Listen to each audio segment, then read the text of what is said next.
और अब हम आपको हमारे ही देश में हुई एक बड़ी अजीब सी घटना के बारे में बताएंगे। आज भारत सरकार में सूक्ष्म, लघु और मध्यम उद्यम मंत्री नारायण राणे को महाराष्ट्र के मुख्यमंत्री उद्धव ठाकरे पर एक विवादास्पद टिप्पणी करने के लिए गिरफ्तार कर लिया गया। यह इस तरह का हमारे देश में पहला मामला है जब किसी मुख्यमंत्री ने एक बयान को लेकर किसी केंद्रीय मंत्री की गिरफ्तारी करा दी।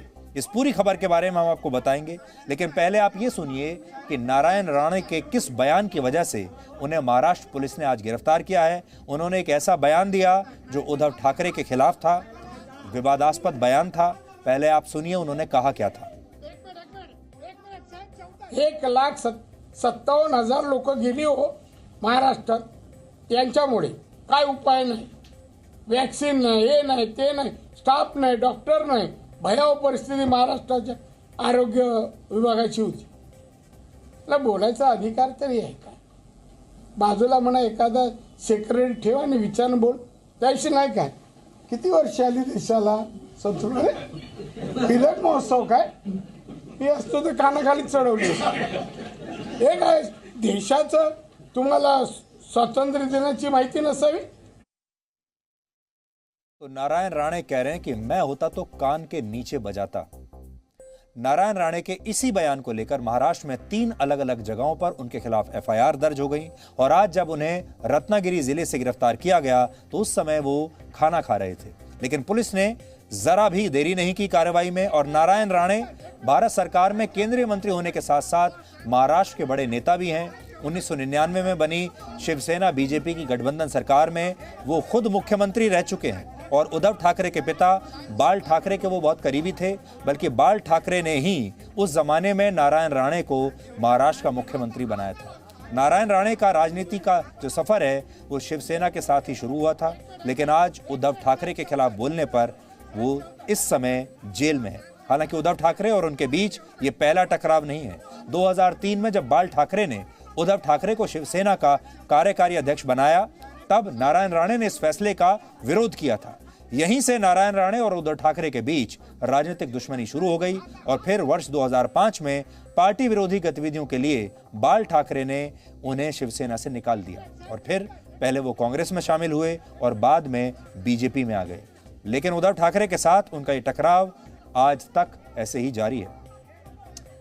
अब हमें यह देखना है कि यह सही हुआ है या गलत। आज हमें लगता है कि मुख्यमंत्री के खिलाफ बोलने पर एक केंद्रीय मंत्री को गिरफ्तार करना एक गलत परंपरा की शुरुआत है। इस समय गैर बीजेपी शासित राज्यों में, खासकर महाराष्ट्र और पश्चिम बंगाल में, राज्यपालों पर सबसे ज्यादा टिप्पणी होती है। पिछले दिनों शिवसेना ने अपने मुखपत्र सामना में राज्यपाल भगत सिंह कोश्यारी को एक राजनीतिक एजेंट बताया था, लेकिन तब महाराष्ट्र में कोई एफआईआर दर्ज नहीं हुई, जबकि भारतीय संविधान के मुताबिक राज्यपाल का संवैधानिक दर्जा मुख्यमंत्री से भी बड़ा होता है। लेकिन नारायण राणे के मामले में एफआईआर से लेकर गिरफ्तारी तक के काम में कुछ ही घंटे का समय लगा। फटाफट एफआईआर हुई और फटाफट गिरफ्तारी हो गई। आज नारायण राणे के खिलाफ शिवसेना के कार्यकर्ताओं ने नासिक में बीजेपी के दफ्तर पर भी पत्थरबाजी की है और नारायण राणे के खिलाफ अपशब्दों को इस्तेमाल करते हुए कुछ लोगों ने पुणे के बीजेपी दफ्तर में भी आज काफी तोड़फोड़ की। शिवसेना के कार्यकर्ता अब ये कह रहे हैं कि अगर नारायण राणे उन्हें कहीं भी मिल गए तो वो उन्हें बीच सड़क पर पीटेंगे। सोचिए, शिवसेना के ये कार्यकर्ता एक केंद्रीय मंत्री के लिए ऐसी बात कहते हैं, लेकिन उन पर कोई एफआईआर दर्ज नहीं होती। और जब जब नारायण राणे ऐसे वक्तव्य करेंगे तब तक उसको ठोका जाएगा। आज तो सिर्फ यहाँ पे प्रतिमात्मक ठोक रहे, लेकिन जिस दिन पुणे में आएगा उस दिन शिव सैनिक पूरे तौर से उनके आंग पे जाएंगे और उनको ठोकते रहेंगे। महाराष्ट्र की उद्धव सरकार की असहनशीलता को आप कुछ उदाहरणों से भी समझ सकते हैं। इसी साल फरवरी में महाराष्ट्र के सोलापुर में शिवसेना के कार्यकर्ताओं ने एक बीजेपी कार्यकर्ता के चेहरे पर स्याही पोतकर उसे साड़ी पहनाकर शहर में उसका जुलूस निकाला। बीजेपी नेता की गलती सिर्फ इतनी थी कि उसने उद्धव ठाकरे के खिलाफ बयान दे दिया था। पिछले साल अक्टूबर में सुनैना होले नाम की एक महिला को उद्धव ठाकरे के खिलाफ बोलने पर एफआईआर करके गिरफ्तार कर लिया गया था। बाद में बॉम्बे हाई कोर्ट ने इस एफआईआर को खारिज किया। पिछले साल सुशांत सिंह राजपूत के मामले में उद्धव ठाकरे के खिलाफ सोशल मीडिया पर पोस्ट लिखने और बयान देने वाले लोगों के खिलाफ 10 एफआईआर दर्ज हुई थी। और कोरोना की पहली लहर के दौरान मुंबई पुलिस ने भी एक आदेश जारी करते हुए कहा था कि जो व्यक्ति सरकार द्वारा लिए गए फैसलों के खिलाफ असंतोष फैलाएगा, ऐसे लोगों पर कानूनी कार्रवाई होगी। ये वो उदाहरण है जिनसे महाराष्ट्र सरकार की असहनशीलता के बारे में पता चलता है और नारायण राणे की गिरफ्तारी भी इसी में से एक है। नारायण राणे इस समय जेल में है जब हम आपको ये खबर सुना रहे हैं, और कल बॉम्बे हाई कोर्ट में उनकी जमानत की अर्जी पर सुनवाई होगी और कल तय होगा कि वो बाहर आएंगे बेल पर या अब भी वो जेल में ही उन्हें रहना पड़ेगा। लेकिन हमारे देश की जो राजनीति है अब एक नया रूप ले रही है, एक नया मोड़ ले रही है, और ये किसी भी देश में स्वच्छ राजनीति के लिए और लोकतांत्रिक परंपराओं के लिए अच्छा नहीं है।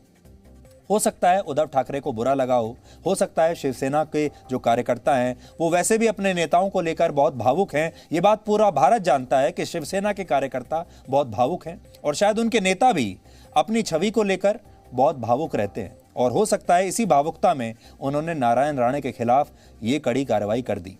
लेकिन ऐसा नहीं होना चाहिए, हमारा ऐसा मानना है, क्योंकि अगर ऐसा होने लगा और ये परंपरा बन गई तो आपको हर राज्य में इसी तरह के मामले देखने को मिलेंगे।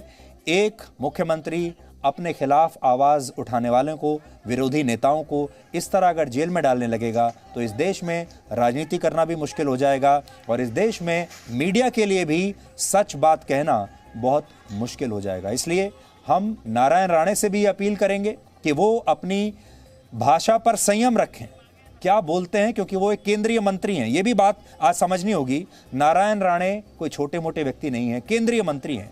मीडिया के सामने ऐसी बात कर रहे हैं, मीडिया के सामने इस तरह की भाषा का प्रयोग कर रहे हैं, उससे भी एक गलत परंपरा की शुरुआत होती है। और उद्धव ठाकरे भी एक राज्य के मुख्यमंत्री हैं, उन्हें भी ये देखना चाहिए कि वो अपने राज्य में लोकतांत्रिक व्यवस्था को ठीक रखें और बोलने की जो आज़ादी है उसे ना दबाया जाए, तो ये बेहतर होगा सभी पक्ष। Presenting B News app available on Google Play and App Store. Download it now.